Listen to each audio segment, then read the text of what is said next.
Once you've overwintered your colony, it's a great feeling. You feel like, oh, my bees made it through the winter. It's a very challenging thing to get your bees through the winter. We're wrestling with poor nutrition. Bees have insufficient pollen often during the winter, insufficient honey stores.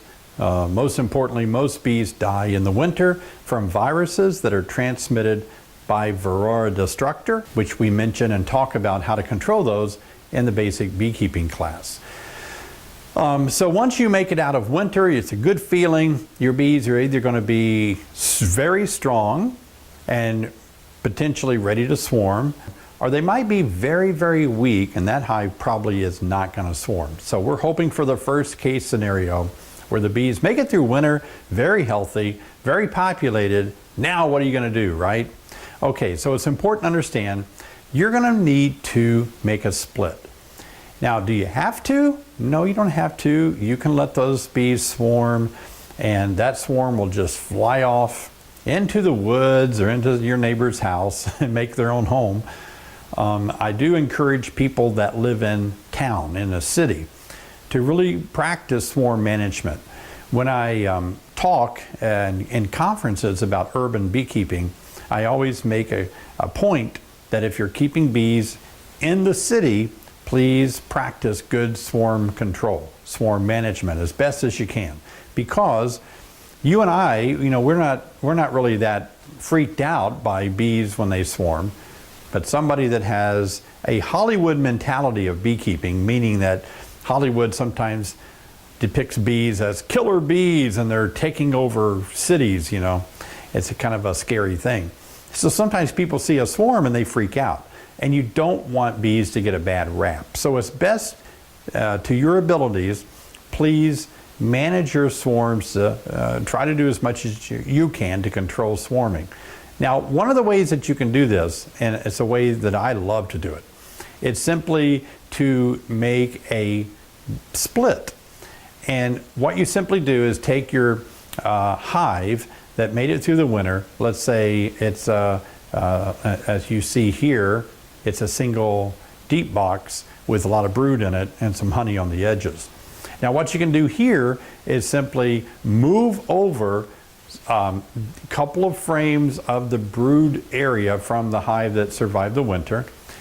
And then you can, what I like to do is add a couple of frames of cap brood, because those bees will be emerging really soon and they become instant nurse bees, able within a few days to start feeding larvae royal jelly. So cap brood is really important. I like to move over one frame of larvae and eggs, and that gives energy in the future. So when that's capped over, those are going to be nurse bees, in a couple of weeks. So you kind of stagger that because bees are age progression in the way they work. So you want a little bit staggered ages. That's why I moved 2 frames of cap brood over 1 frame of larvae and eggs.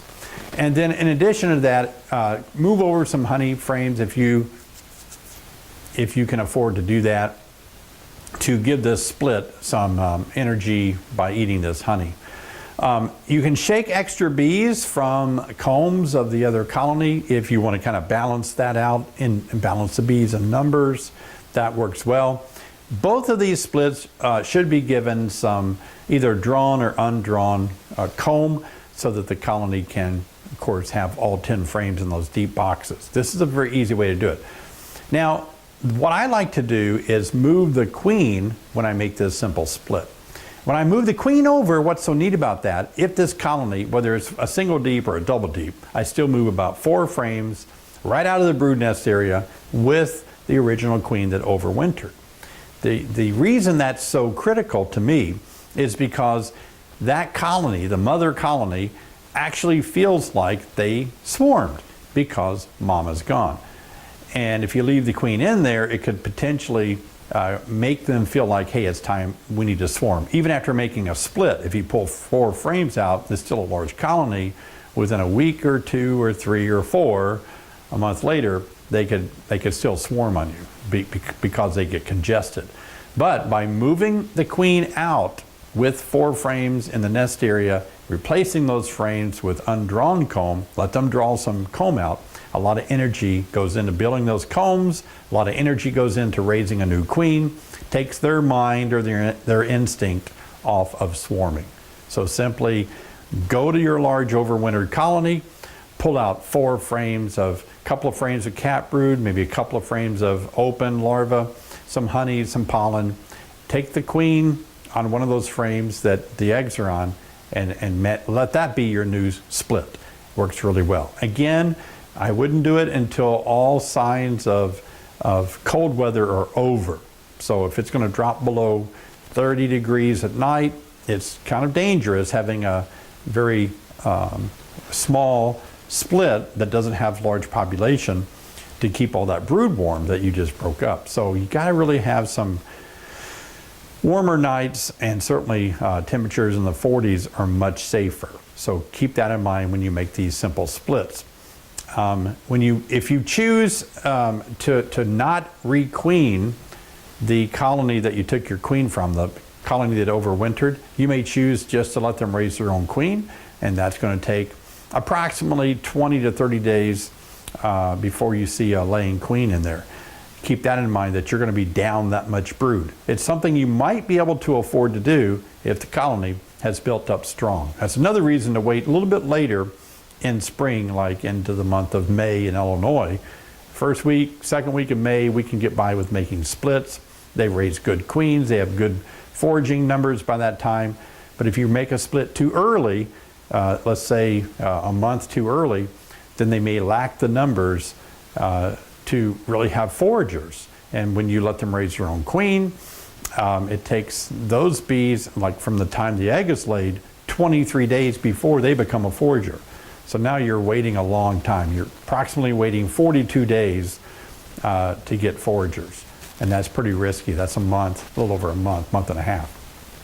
So you may want to consider buying a queen and having that queen ready to be placed in that hive that you're splitting from. Just keep that in mind. So that's going to come into play when you decide to make a split. Can you get a queen that early? A lot of queens are taken up for packages in the spring. We don't start selling queens until probably the middle of May. And that's about what time people, I recommend, start making splits. Those of you in the South, certainly you can make those splits earlier. I understand that. And you are in a quandary with trying to get queen supplies that early because of the demand for queens in packages. Thousands upon thousands of packages are made, and it takes a lot of queens from queen producers all around the U.S. But that may be a good reason for you to let them raise their own queen.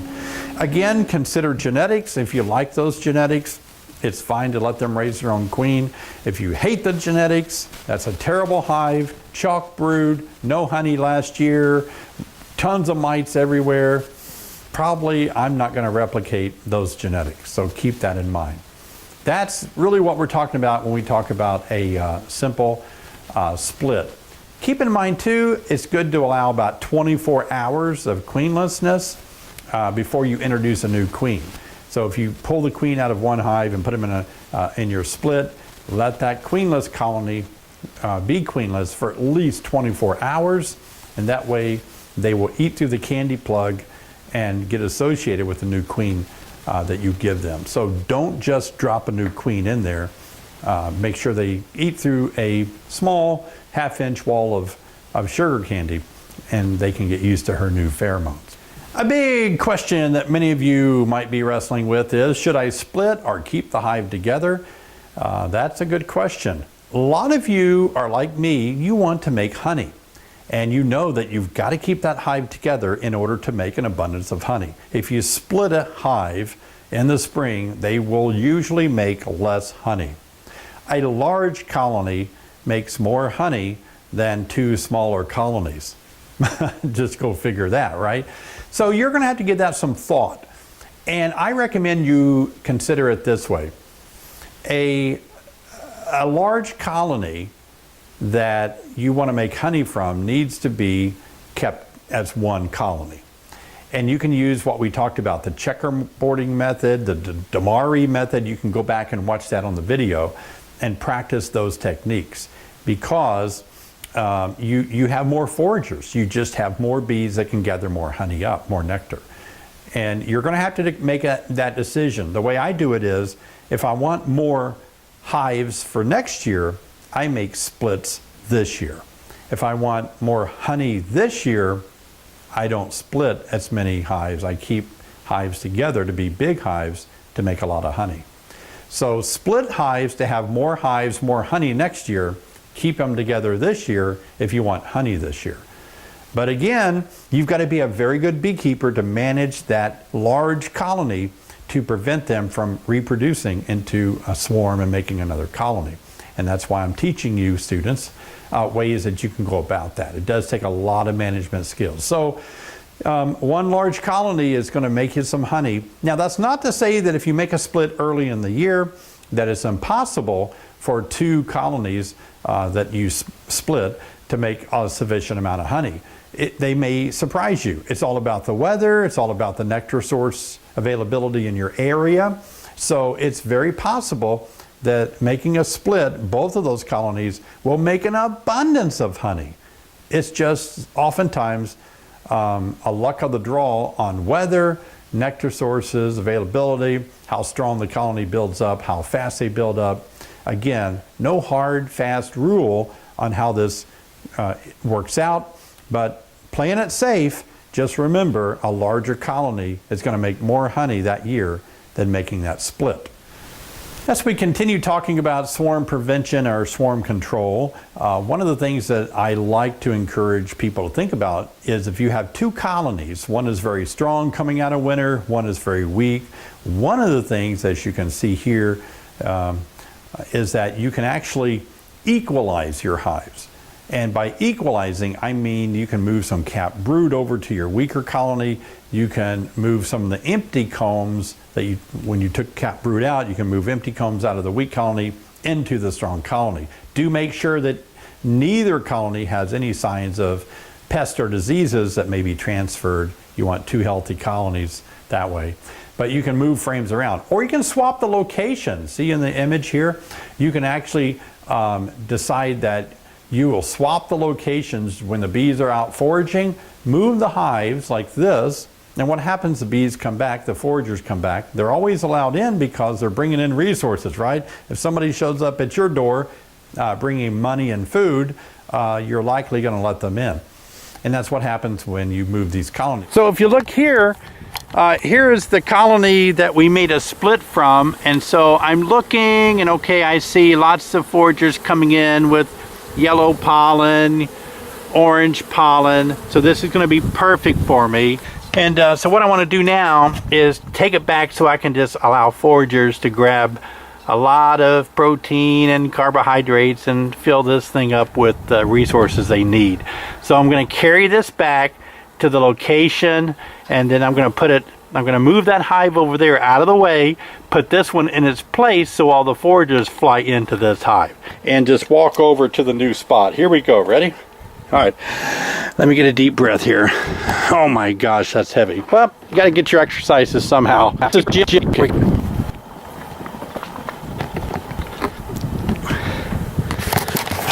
Okay, whew, I'm tired now. I made it. So I brought this one back, foragers over here. Now I'm going to have to move this one out of the way a little bit, and I'm just going to set my camera up so that you can watch me do it. I put my camera on top of another hive, so sorry there's so many bees, but it'll be fine. Now I'm going to attempt to pick up this heavy hive here and get it out of the way. So here's how I'm going to do that.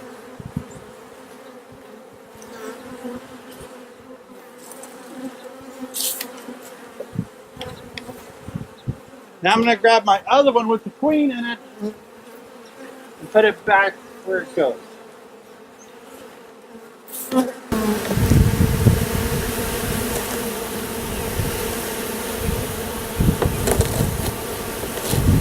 To show you how well this works, you can put an entrance reducer sort of right here to block the entrance, and if we step back, you'll see I gotta get out of the way. See all the foragers wanting to go back inside now, but they can't because the entrance is blocked. And so I've got enough foragers in there now, so now I'm going to pick this up and walk away with it and put it back. So you can see some of the bees that were foraging are just flying around in the same location. So I'm going to put my camera right here, make sure it's running. Then I'm going to go get it. I'll be right back.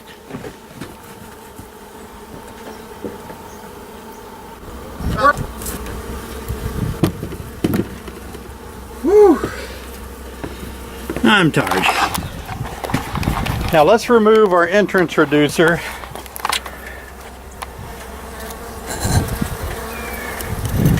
And there we go. These foragers hopefully will maybe take an orientation flight and stay with it. Some may go back.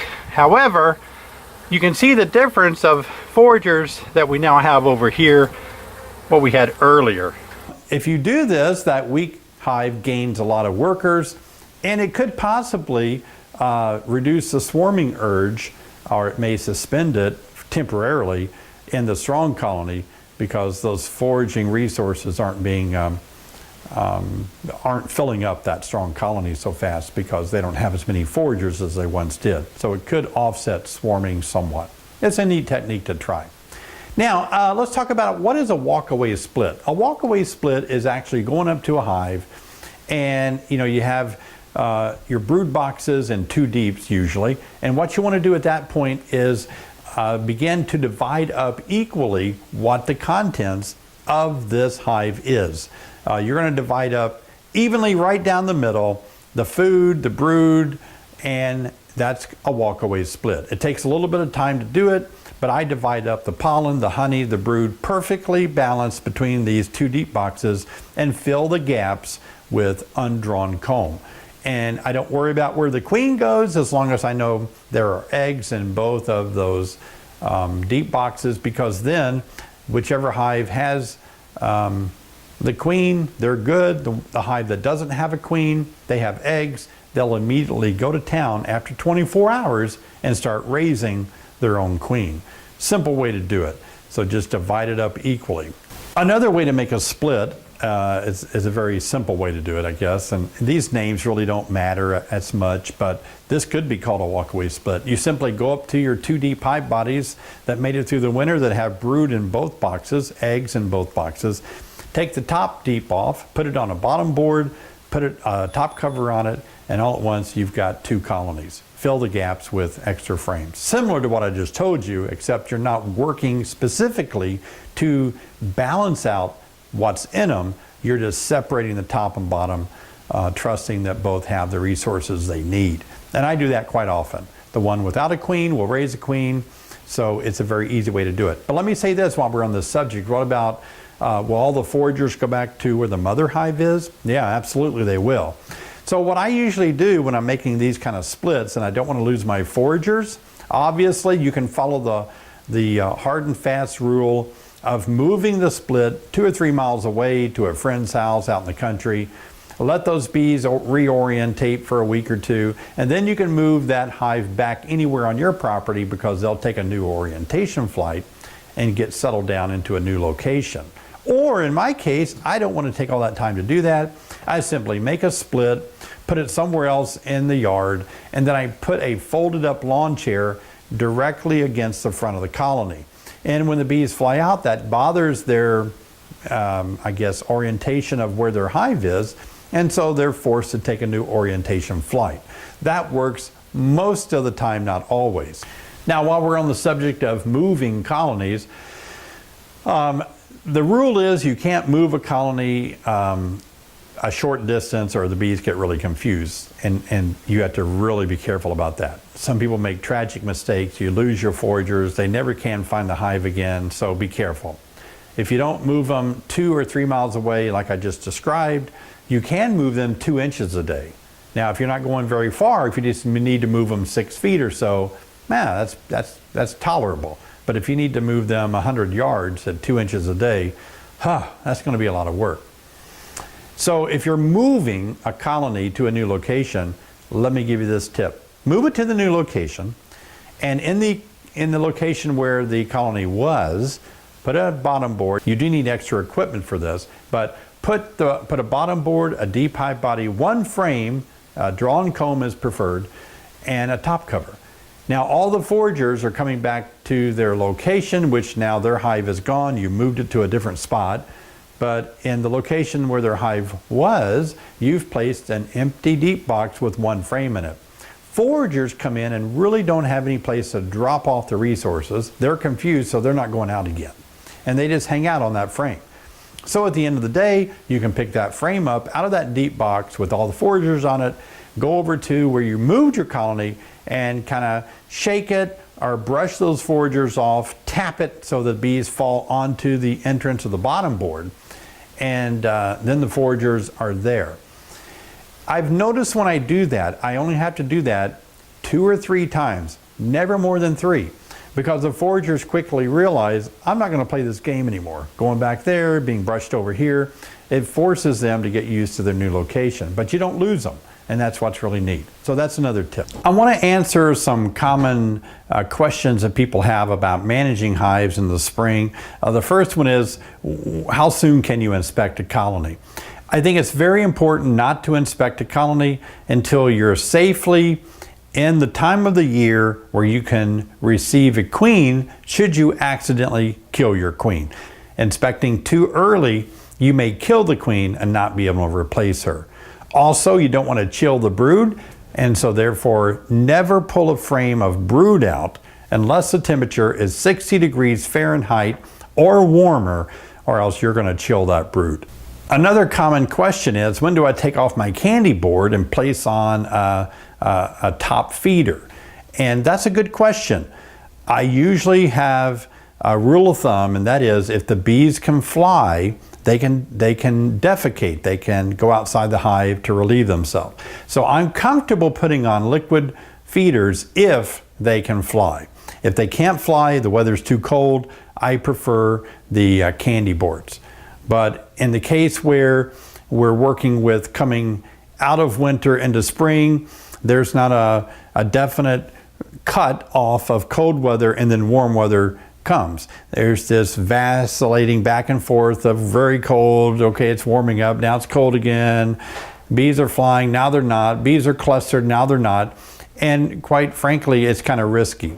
But if I know my bees are going to fly, let's say I know it's going to be 2 or 3 days this week where bees will be able to fly, I will go ahead and remove my candy boards and start feeding them my liquid 1-to-1 sugar water and pollen patties. But if I see that it's going to be never get above freezing again for 2 weeks, my candy boards are going back on. What kind of pests and diseases are you likely to see in the spring? Normally we think of diseases that are related to cool, wet weather. Chalk brood can be a problem. It's a fungus that's usually caused by too much moisture in the colony, not enough bees oftentimes. And it's called chalk brood because the larvae, the pupa, get really hard like chalk, and the bees kind of deposit them on the bottom board. And so you have to be real careful not to keep your bees in a very wet area in the spring. A lot of rain, a lot of water, and it can just get into the hive enough where it's too much moisture on that brood and cause chalk brood. Other things you need to be aware of, look for mice. Mice are still trying to find a warm place in the spring, so keep the entrance reduced so mice can't get in. Also, you want to think about small hive beetle that overwintered with your cluster. You may want to trap for them with a frame trap that goes between the frames. You may want to capture those beetles early on in the year, keep that level low as well. Other pests and diseases, obviously you want to monitor for Varroa destructor mite, and I talk about that in my basic beginning class. You want to keep your mite levels down below 3 mites per 100 bees. And in that beginning class, I talk about how to do it. I show you how to test for mites, how to keep that level low. Definitely keep mite levels low. That's going to be the success of your whole spring, summer, fall operation, is keeping the mite levels low. So that's basically the pests and diseases that you're going to see that are more prone in the spring. Sometimes we see European foul brood, and again, that can be more prevalent in the spring. It's when the larvae no longer are pearly white in the bottom of the cell. Instead, they become darker or transparent, and they start, instead of being laying directly on the bottom of a cell, they start twirling and twisting upward, and they're brownish and discolored. That can be European foul brood that you see sometimes in the spring, again, from moisture and cold weather. Another question is, how do I replenish the hives that I lost? Well, if you didn't lose all of your colonies, you can make splits. Like we've talked about so far, you can simply make splits and replenish those hives that you lost in the winter. However, if you don't want to make those splits, or maybe you lost all your colonies, then you can decide whether you want to do packages or nooks. And I've talked about that before, but a simple rule of thumb is packages you can get earlier in the year.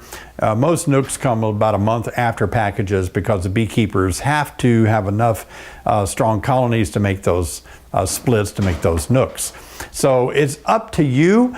The good thing about packages, they don't require moving permits and usually don't require an inspector to see them first. When you're buying a nuke, most states require that the nucleus, the 5-frame nuke, needs to be inspected, have a moving permit, a health certificate. And also with the nook, you're getting somebody else's comb. And that comb could it doesn't always, but it could contain diseases or pests. It could be full of small hive beetle, it could be full of varroa mites, it could be full of spores from nosema. You don't know what you're getting when you're getting somebody else's brood comb. And with a package, there is no comb, so it's a little bit less risky going with the package. The queen is already out and laying in a nucleus. In a package, you've got to introduce the queen. So they both have their pros and cons. It's going to be up to you. I personally enjoy packages myself. I like starting with a very clean slate and observing the colony growing from nothing to something. But that's going to be your call. Something else that you may want to consider, if you are wanting to collect your own pollen, you can actually use a pollen trap. And this pollen trap can go on the entrance of your colony, and actually it has a little drawer right here. And as the bees fly in, they actually kind of cross over onto this material that causes some of the pollen to fall off and fall down into this drawer. And this is a way that you can actually collect pollen if you want to feed it back to your bees in maybe the fall or going into winter. You may want to feed it back to your bees, but it's a way that you can actually manipulate your bees to actually give you some of the pollen that they're gathering in the spring. Now, I'll tell you my thoughts on pollen traps. Yeah, sometimes spring does offer a lot of pollen, and it certainly makes sense to go ahead and collect some of that. But on the other hand, I don't like the idea of stealing, kind of robbing from my bees pollen that they're deliberately taking into their colony. I figure that if they're taking it in, they need it. But I understand that sometimes they bring in excess, like they do honey, for example. We wait until they dry the honey down to take it off. We don't steal it as they walk in the front door because it's different than pollen. So the reality is they could bring in more pollen than they need, and by using a trap like this, you can actually harvest it. It does take some skill, it does take some patience, and you do want to keep evaluating the pollen that is stored in the comb. If you use a pollen trap, either on the entrance or sometimes they have them for the top of the hive, if you're using these and you notice that your colony is really low on, you're not seeing any pollen much at all in the comb, in the brood nest area, you need to take it off. You're taking too much pollen away. So I would never use one. I don't need pollen. I'm not an athlete that eats pollen. I was at one time, but you can buy that at Walmart that's already been, from somebody else's hives and purified and everything. But I just assume the bees carry the pollen in and use it for what they intend to use it for. But I want you to know that's available. These pollen traps are available, and spring is the proper time of the year to capture the bulk of that pollen. Now, another question I'm often asked is it okay to reuse old comb from a hive that died in the wintertime? Yes and no.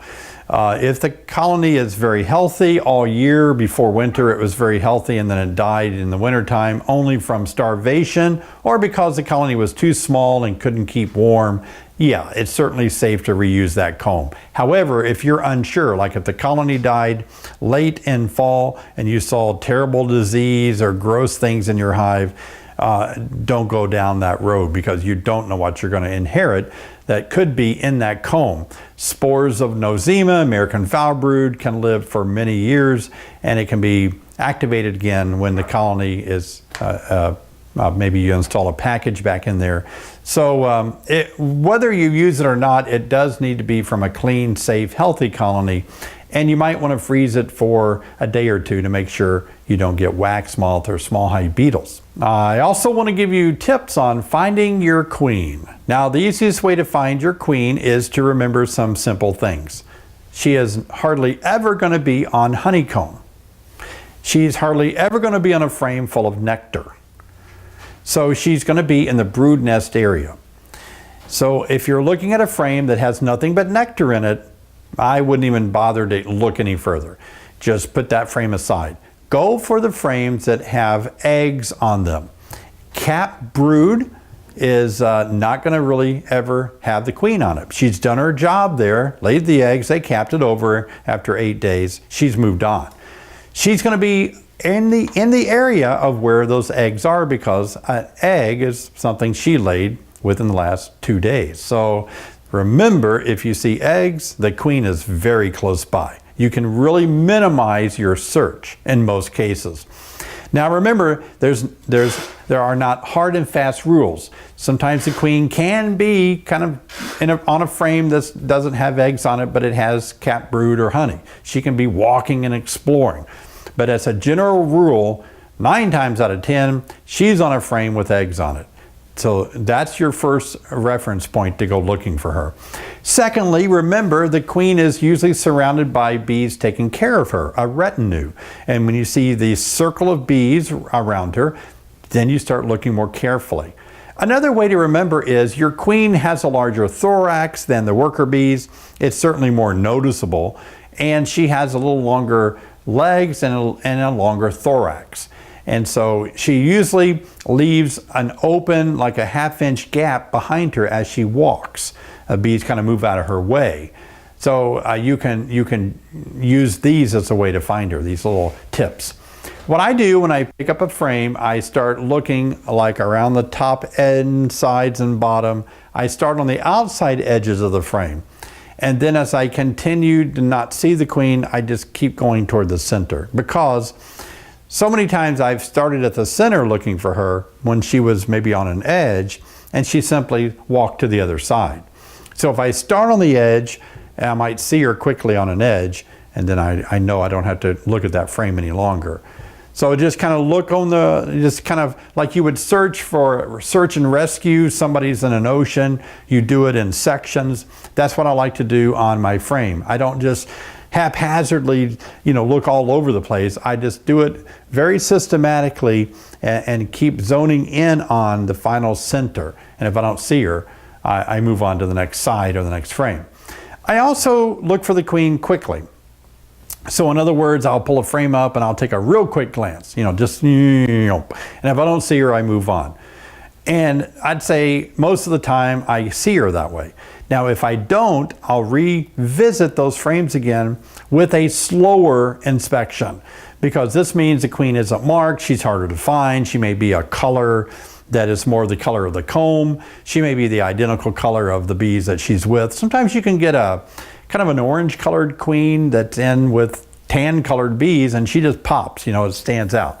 Now remember, marking your queen is going to make it 99% easier to find that queen. So I want to encourage you to mark her. If you put a big red dot on her back, that red dot is going to be visible so much faster than her own physical characteristics. So keep that in mind when you're trying to find the queen.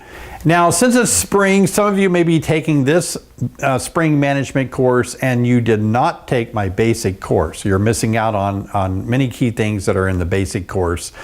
These are sort of designed so that one builds on the other.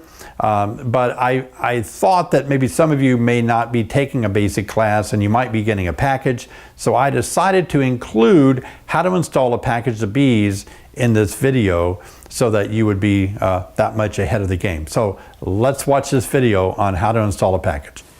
And first, when you want to install your package, you simply shake them down a little bit. I poked myself with a screen, but shake them down like this, and then spray them with sugar water. This makes them a little less flighty, gives them something to eat on. I kind of wet the outside of the cage there, and shake them again. And then I want to take off this top plate. This holds their candy jar feeder in place. Then I remove the jar. And then I want to cover that hole up so they don't fly out while I work on the queen. Now the queen is in a plastic cage this year. I want to take the cage out.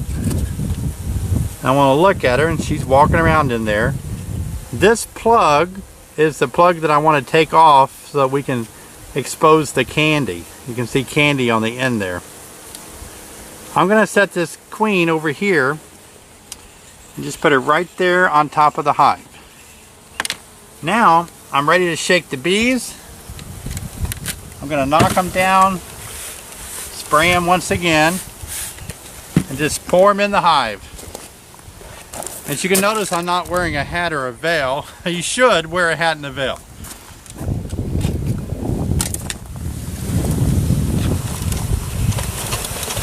Just start shaking the box really well, and shake them down in there. Now, not all of them will go in there, and so what I do is I take the box again and just knock them down.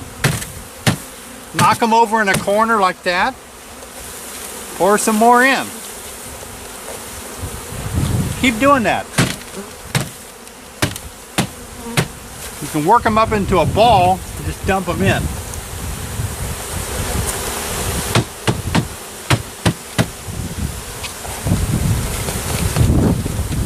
That's good enough. I'll leave this in front of the hive.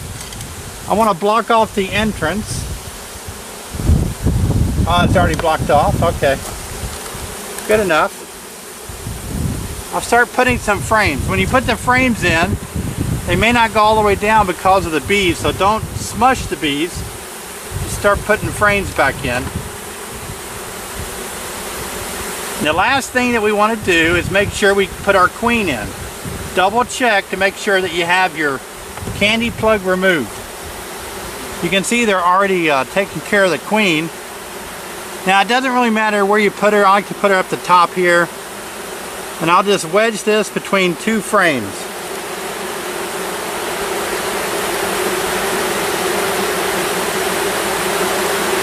Point it down just a little bit.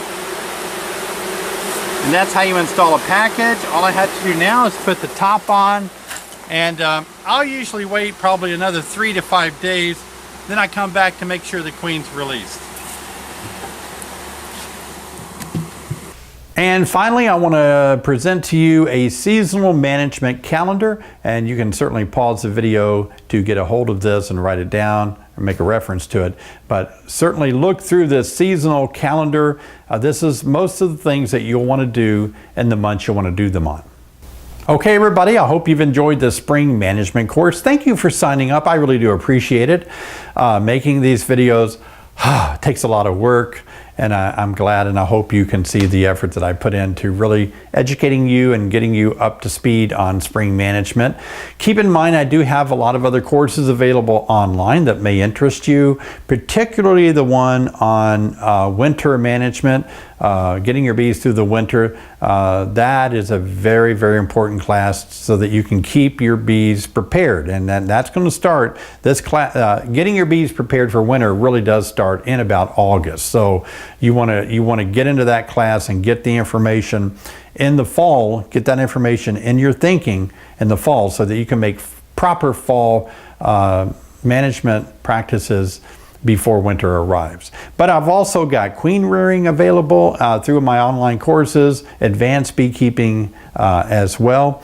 So we would appreciate you checking out these other online courses. Well, I want to say best of wishes to you this spring. And I know many of you will be watching this as spring is approaching, or maybe it's just turned spring. And be calm, be patient, enjoy beekeeping. Nothing to freak out over. If you lose a swarm, it's okay. Be calm and patient, and just enjoy the moment of spring. Enjoy what the bees are doing. They're very prolific. They're very hard workers in the spring. So no matter if the bees don't do what you want them to do in the spring, that's okay too. We're doing the best we can to apply the principles that we know to get the most out of beekeeping in the spring. But the bees are certainly wanting to grow and expand and reproduce, so it presents more of a challenge. So just keep your cool, be patient, and enjoy them.